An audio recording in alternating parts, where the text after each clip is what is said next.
اللہ تعالیٰ جب کسی انسان کو پسند فرماتا ہے، جب کسی انسان سے محبت کرتا ہے تو اسے ایک چیز کا عادی بنا دیتا ہے، ایک عادت اس انسان کے اندر ڈال دیتا ہے۔ حضرت سیدنا علی المرتضیٰ شیر خدا کرم اللہ وجہ الکریم کی خدمت میں ایک شخص حاضر ہوا، دست ادب کو جوڑ کر عرض کرنے لگا، یا علی، میں نے سنا ہے کہ آپ اللہ سے باتیں کرتے ہیں اور اللہ آپ سے باتیں کرتا ہے۔ میں نے سنا ہے کہ آپ اللہ سے باتیں کرتے ہیں اور اللہ آپ سے باتیں کرتا ہے، کیا میں نے یہ ٹھیک سنا ہے؟ حضرت علی نے فرمایا، میاں تو نے بالکل ٹھیک سنا، تو نے بالکل صحیح سنا۔ کہا وہ کیسے؟ فرمایا، جب میرا جی چاہتا ہے کہ میں اپنے رب سے بات کروں تو میں نماز پڑھنے لگ جاتا ہوں، اور جب میرا جی چاہتا ہے کہ میرا رب مجھ سے بات کرے، میرا رب مجھ سے کلام کرے تو میں قرآن اٹھاتا ہوں، پڑھنے لگ جاتا ہوں۔ پھر میں اپنے رب کا ہر ایک فرمان سنتا ہوں، میں اپنے رب کا ہر ایک فرمان پڑھتا ہوں۔ جوانوں، جس نے اللہ کے در پر جھکنا سیکھ لیا، جس نے اللہ کے در پر جھکنا سیکھ لیا، اسے در در کے دھکے نہیں کھانے پڑتے۔ رسول اللہ صلی اللہ علیہ وسلم کی غلامی سے پہلے حضرت بلال رضی اللہ تعالی عنہ ایک ظالم مالک کے غلام تھے۔ حضرت بلال کا جو مالک تھا بڑا ہی ظالم تھا، حضرت بلال پر تشدد کیا کرتا تھا، چھوٹی چھوٹی باتوں پر حضرت بلال پر ظلم ڈھاتا تھا، اور جب حضرت بلال اللہ کا نام لیتے، احد احد کی پکارتے تو اور زیادہ درندہ بن جاتا، وہ اور زیادہ ظلم کرتا۔ سخت گرمی تھی، کڑکتی دھوپ تھی، تتی ریت تھی، تتی ریت کے اوپر یہ ظالم آقا اپنے غلام حضرت بلال کو لٹا کر، تتی ریت کے اوپر لٹا کر، اوپر سے پتھروں کی بارش برسا رہا ہے، نیچے حضرت بلال مسکرا رہا ہے، نیچے بلال احد احد کی پکار رہا ہے، ظالم آقا پتھروں کی بارش برسا رہا ہے، نیچے حضرت بلال مسکرا رہا ہے۔ وہاں سے ایک شخص گزرا، اس نے دیکھا کہ مالک غلام کو مارتا ہے اور غلام آگے سے مسکراتا ہے، وجہ کیا ہے؟ اس شخص نے حضرت بلال سے پوچھ ہی لیا، او بلال،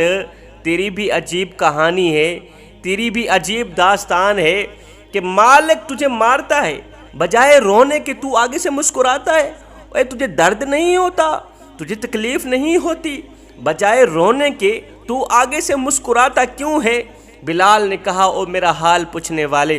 تم بازار میں جاؤ نا مٹی کا پیالہ خریدنے کے لیے تو اسے بھی ٹھونک ٹھونک کے چیک کرتے ہو کہیں یہ کچا تو نہیں، اس کی آواز تو ٹھیک ہے، پیسے دینے ہیں، پیالہ لینا ہے، ٹھونک بجا کے چیک کرتے ہو کہیں یہ کچا تو نہیں ہے، اس کی آواز تو ٹھیک ہے۔ فرمایا، او نادانو، تم بازار میں مٹی کا پیالہ خریدنے جاؤ تو اسے بھی ٹھونک ٹھونک کے چیک کرتے ہو کہیں یہ کچا تو نہیں ہے، اس کی آواز تو ٹھیک ہے۔ فرمایا، آج میرا مالک بلال کو خرید رہا ہے اور دیکھ رہا ہے بلال کہیں کچا تو نہیں ہے، میں کہتا ہوں میرے مالک بلال کو خرید لے، کھال ادھڑ جائے گی، حق حق کی آواز ختم نہیں ہوگی، کھال ادھڑ جائے گی،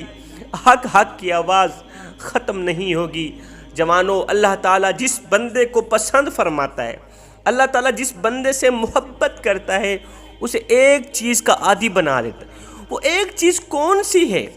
جو اللہ کی محبت میں انسان کو گرفتار کر دیتی، اللہ کے عشق میں، معرفت الہی میں، خشیت الہی میں انسان کو گرفتار کر دیتی ہے؟ سنو، اللہ تعالیٰ جس انسان سے محبت کرتا ہے اس انسان کی زبان ہر وقت ہر گھڑی ذکر الہی سے تر رہتی ہے،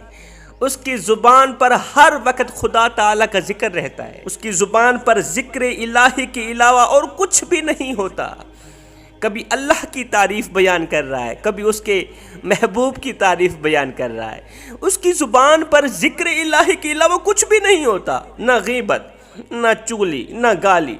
نہ کسی کے آگے بک بک کرنا، نہ کسی کے آگے فضول باتیں کرنا، کچھ بھی نہیں کرتا، اپنی زبان کو کنٹرول میں رکھتا ہے، اپنی زبان کو قابو میں رکھتا ہے۔ اس زبان سے نکلے گا تو صرف اللہ کا ذکر نکلے گا، یہ زبان جب بھی بولے گی، جب بھی حرکت کرے گی تو مدینے والے کی تعریف بیان کرے گی، مدینے والے کے ذکر میں حرکت کرے گی۔ زبان سے نکلے الفاظوں کی اہمیت اتنی ہے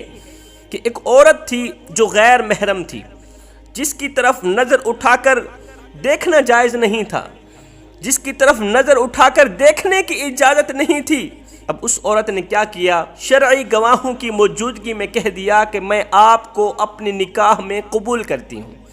میں آپ کو اپنے نکاح میں قبول کرتی ہوں، اور آپ نے بھی شرعی گواہوں کی موجودگی میں کہہ دیا کہ میں بھی آپ کو اپنے نکاح میں قبول کرتا ہوں۔ زبان سے دو الفاظ نکلے تھے، میں آپ کو اپنے نکاح میں قبول کرتی ہوں، کرتا ہوں، بس اب تم دونوں ایک دوسرے کے میاں بیوی بن گئے، اب تم دونوں ایک دوسرے کا جسم بن گئے۔ یا تو وہ غیر محرم تھی جس کی طرف دیکھنے کی اجازت نہیں تھی، اسلام ہرگز اجازت نہیں دے رہا تھا کہ تم اس کی طرف دیکھو، اب وہی غیر محرم عورت تمہارے ساتھ بیٹھ کے کھانا کھا رہی ہے، تم اسے اپنے ہاتھوں سے پانی پلا رہے، کوئی گناہ نہیں، تم اسے اپنے ہاتھوں سے کھانا کھلا رہے، ثواب ہی ثواب ہے، اس لیے کہ وہ اب تمہاری بیوی بن چکی ہے۔ زبان کے کمال تو دیکھیں، زبان سے نکلے تین الفاظوں نے،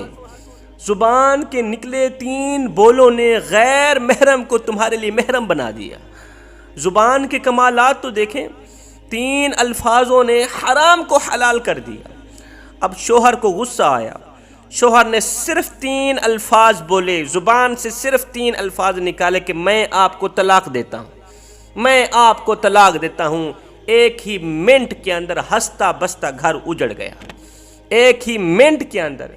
ہستی بستی زندگی برباد ہو گئی۔ اب وہی شریک حیات غیر محرم بن گئی، وہ تمہارے اوپر حرام ہو چکی ہے، تم اس کے بالکل قریب نہیں جا سکتے، بالکل نزدیک نہیں جا سکتے۔ آپ سوچیں، نکاح کرتے ہوئے یا طلاق دیتے ہوئے پتھر اٹھا کر سر پر نہیں مارنے پڑتے، پہاڑ سے چھلانگ نہیں لگانی پڑتی، پہاڑ سے چھلانگ نہیں لگانی پڑتی، صرف زبان نے دو بول ہی تو بولے تھے، گھر آباد بھی ہو گیا، برباد بھی ہو گیا۔ انسان کی زبان سے نکلے ہوئے الفاظوں کی اللہ کے ہاں بہت ہی قدر و قیمت ہوتی ہے جوانوں۔ رسول اللہ صلی اللہ علیہ وسلم نے فرمایا جس زبان سے جھوٹ کا نکلنا بند ہو جائے، جس زبان سے جھوٹے الفاظ نکلنے بند ہو جائیں، اس زبان سے نکلی ہر ایک دعا قبول ہوتی ہے، کوئی بھی دعا رد نہیں ہوتی۔ جوانوں، اگر تم اللہ کے محبوب بننا چاہتے ہو، اللہ کے پسندیدہ لوگ بننا چاہتے ہو، اپنی زبان کو کنٹرول میں رکھنا، اس زبان سے کسی کی غیبت نہیں کرنی، چغلی نہیں کرنی، کسی کو گالی نہیں دینی، زبان سے جب بھی نکلے گا ذکر ہی نکلے گا۔ اپنی اس قیمتی زبان کو ذکر الہی سے تر رکھو، یہ ذکر الہی سے تر زبان